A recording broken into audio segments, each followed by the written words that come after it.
the whole thing, I will not lie, I took about 1 hour for sure to just get dressed. To be honest. Cell phone है जो मैं अपने साथ कभी ले जाना नहीं भूलती. I think it's a necessity and a must in today's world. So yeah, Holi के प्लान्स है. मैं अपने आप को घर के अंदर बंद करने वाली हूँ because last year all my friends were banging my door कि दरवाज़ा खोलो, कलर लगाना दिस टाइम. तो आई थिंक इस साइड में एक कोने में बैठने वाली हूँ. सो लेट्स सी, बट कुछ ना कुछ प्लान तो बन ही जाएगा. Thank you, see you, bye. मैं यहाँ, क्योंकि मैं तो संगीत का प्रेमी हूँ और जीमा अवार्ड जो है वो संगीत प्रेमियों के लिए है, इसलिए मैं यहाँ आया हूँ एक प्रेमी की तरह. मतलब एक फ़ैन हूँ संगीतकार. जितने भी हिंदुस्तान के बॉलीवुड फिल्मों जो फिल्म बनाते हैं वो गायक हैं, संगीतकार हैं. मैंने सुना है रहमान साहब यहाँ हैं, तो मैं उनसे मिलना चाहता हूँ, उनको मुबारकबाद देना चाहता हूँ.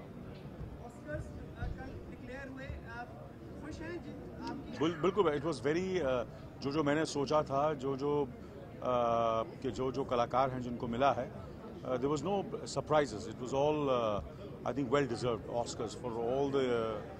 और थोड़ा सा बुरा लगा, मगर काम तो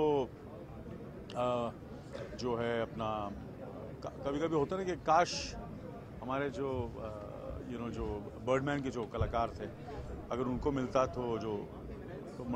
मिलता तो शायद मुझे खुशी होती. ज़रूर. अच्छा, मैं भी मिस करता हूँ.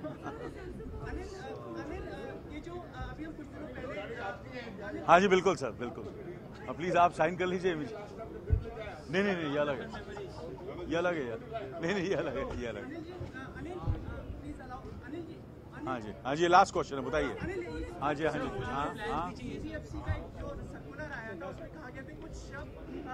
फिल्मों में यूज नहीं किए जाएं. हाँ. कितने सहमत हैं? मुझे लगता है कि फिल्म के हिसाब से होना चाहिए, और कुछ फिल्में ऐसी भी होती हैं जिनमें वो शब्द का इस्तेमाल होता है, तो उन्हें ए सर्टिफिकेट दिया जाए, और स्ट्रिक्टली फॉर एडल्ट्स रहे तो कोई मुझे लगता नहीं है कि.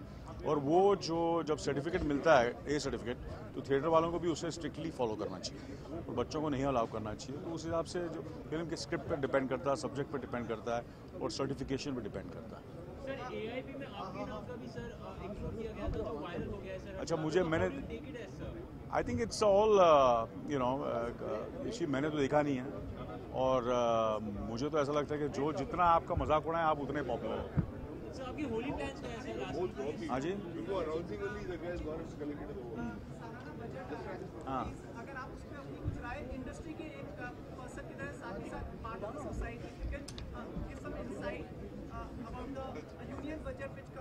इस बार अभी तो मैं संगीत सुनने आया हूँ, तो ये जो अपना होता है ना बजट के बारे में आपसे मुलाकात फिर दोबारा करूँगा, और उसके बारे में आती है. बहुत सीरियस टॉपिक है, उसके बारे में अब मैं इस वक्त संगीत एंजॉय करना है, और मुझे एंजॉय करना चाहिए. Thank you very much.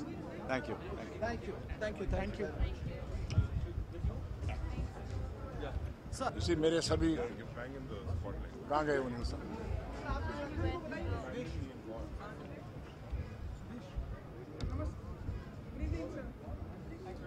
क्या हाल है, कैसे हो तुम? आज क्या परेड है? बोलिए आप, क्या परेड क्या है?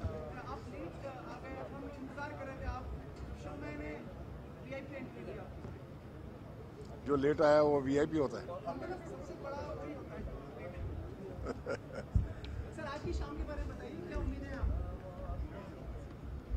मुझे सबसे ज़्यादा खुशी इस बात की है कि कम से कम फिल्म अवार्ड के साथ साथ जो म्यूज़िक अवार्ड शुरू हुए हैं, इसमें हमारी एक म्यूज़िक इंडस्ट्री, आने वाले म्यूज़िकल टैलेंट, चाहे वो राइटर हों, सिंगर हों, म्यूज़िक कंपोज़र हों, उनको एक बहुत बड़ा इनकरेजमेंट मिले. और मैं चाहता हूं कि म्यूज़िकल अवार्ड जो हैं एक सेपरेट एंटिटी होनी चाहिए उसकी, और इसी तरह के और भी अवार्ड्स होने चाहिए, और हर बड़े बड़े शहर में इस तरह के अवार्ड हों, जिससे कि बच्चों को एक संगीत, लेकिन अच्छे संगीत, जब अवार्ड मिल जाता है तो उसका मतलब ये होता है कि वो एक्सेल करता है. उसको फिर क्लासिकल म्यूज़िक का भी सेंस है, उसको फोक सॉन्ग का भी सेंस है, चाहे वो कंपोजिशन में हो, चाहे लिखने में हो, चाहे गाने में हो। तो इस तरह में आप इंडस्ट्री में एक क्वालिटी म्यूज़िक ला सकते हैं, जबकि हमारा म्यूज़िक अभी बहुत वेस्टर्न होता जा रहा है। मैं आशा करता हूं कि आने वाले समय में एक क्लासिकल म्यूज़िक और फोक म्यूज़िक भी होगा।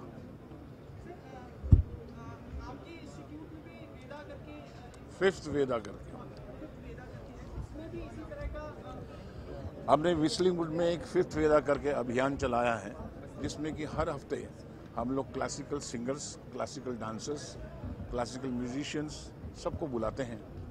वो हमारे स्टूडेंट्स के सामने उसका मतलब समझाते हैं कि क्लासिकल म्यूज़िक क्या होता है, इस राग का उस राग का मतलब क्या होता है। वर्कशॉप होती है, फिर वो परफॉर्म करके दिखाते हैं। जब वो परफॉर्म करते हैं, लेकिन समझाने के बाद जब परफॉर्मेंस होती है, उससे स्टूडेंट्स को हमको बहुत अच्छा लगता है। तो ये फिफ्थ वेदा के अंतर्गत आता है। फिफ्थ वेदा का मतलब होता है नाट्य शास्त्र, जो वेदों के हिसाब से है। उसमें संगीत, ड्रामा, म्यूज़िक, पेंटिंग, पोइट्री सब आता है। और ये अभियान हमने चलाया है अभी, ताकि हमारी पुरानी संस्कृति से भी हम जुड़े रहें, पुराने म्यूज़िक से भी हम जुड़े रहें, और उसमें से कितनी अच्छी बातें लेकर हम आज नया मॉडर्न म्यूज़िक बनाएं।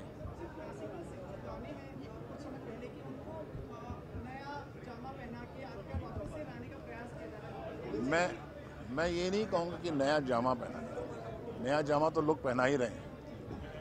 हमारे विस्लिंगवुड्स में जो है एक एकेडमिक उसकी स्टडी की जाती है और उसका वर्कशॉप होता है कि जो क्लासिकल म्यूज़िक है वो है क्या। जो अगर हम सुनते हैं कि उसमें इतनी पावर थी कि पत्थर पानी हो जाता था, पत्ते हिल जाते थे, बीमार आदमी ठीक हो जाता था, तो ऐसी क्या बात थी, उसमें साइंस क्या है, उसमें उसकी साउंड वेव्स क्या हैं, उसमें ऐसा कौन सी ऐसी बात है। यंगस्टर तो ये समझते हैं कि क्लासिकल सुनने का मतलब सो जाना, लेकिन अगर जब अर्थ समझ आता है, उसका मतलब समझ आता है, तो उस क्लासिकल म्यूज़िक की जो पावर है वो हमारे इंटरनेशनल लेवल से बहुत ऊपर है। तो बच्चों को ये समझाना बहुत ज़रूरी है।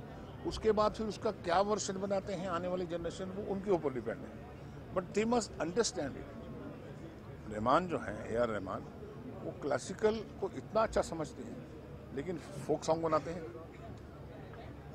डिस्को गाने भी बनाते हैं, सब बनाते हैं। लेकिन जब क्लासिकल सेंस होता है तो आप एक्सीलेंस लेवल पर पहुंच जाते हैं।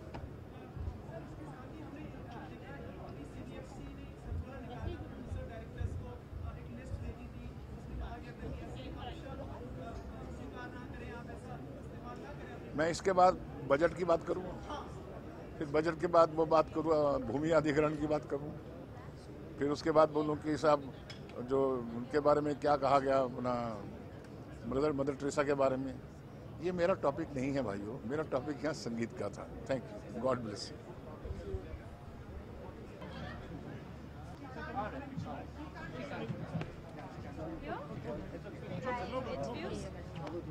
है तो आज हमारा काफ़ी इंटेंस फिनाले सॉन्ग का एक सीक्वेंस चल रहा था, तो वहाँ से मैं झट से मतलब लिटरली 15 मिनट में ये सब करके यहाँ पे पहुँच गई हूँ।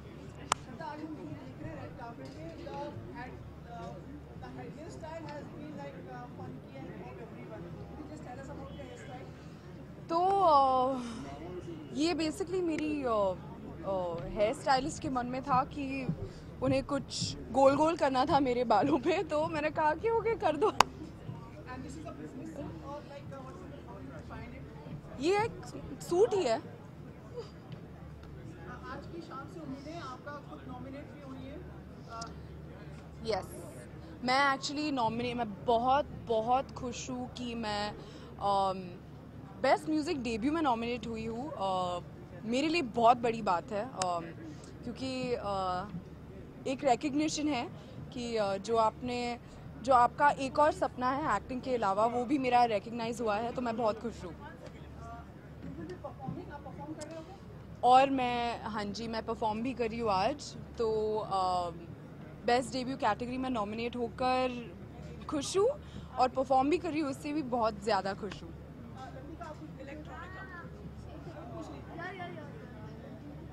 हाय,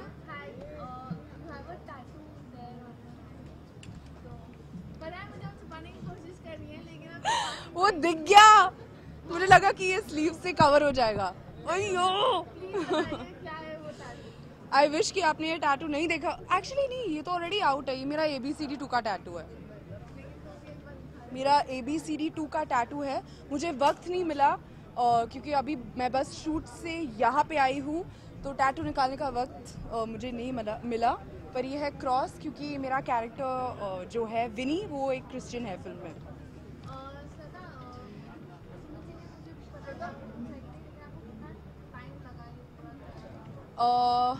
क्योंकि मैं वहाँ शूट करी थी, ABCD 2 के लिए शूट करी थी और मुझे यहाँ आना पड़ा, तो सेट बस यहीं पे है, बाजू में है। आज आई थिंक 15 मिनट लगे ये सब करने में, क्योंकि बहुत जल्द यहाँ पे जल्दी यहाँ पहुँचना था।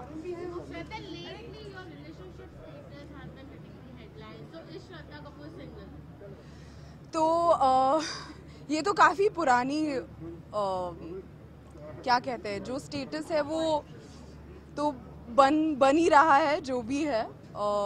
और उसके बारे में मैं जो भी कहूँगी वो तो हमेशा कुछ ना कुछ तो लिखता ही जाएगा, तो मैं कुछ नहीं कहना चाहूँगी उसके बारे में।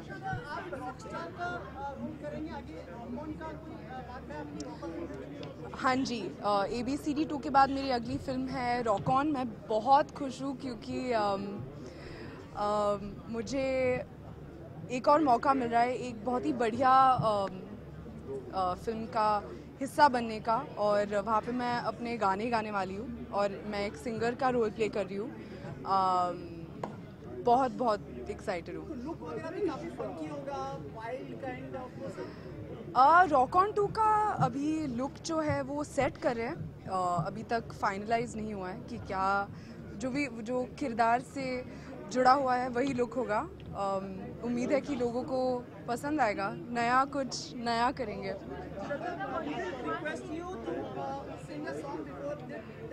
That is mandatory for you today. But before that, I would like to ask you, since you are a young part of the industry or also part of the youth, the union budget which is coming up, would you like to share some insight? I don't know what technical it is, just आपके कुछ विचार, any provisions as a women?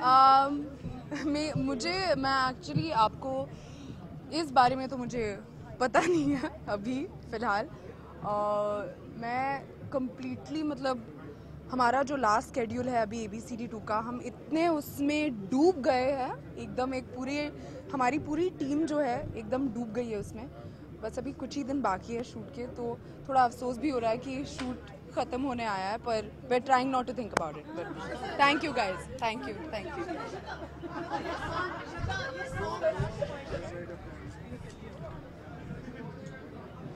क्योंकि मुझे कहीं ना कहीं कुछ पता है कि सागरिका कुछ छुपा रही है, बट मुझे बता नहीं रही।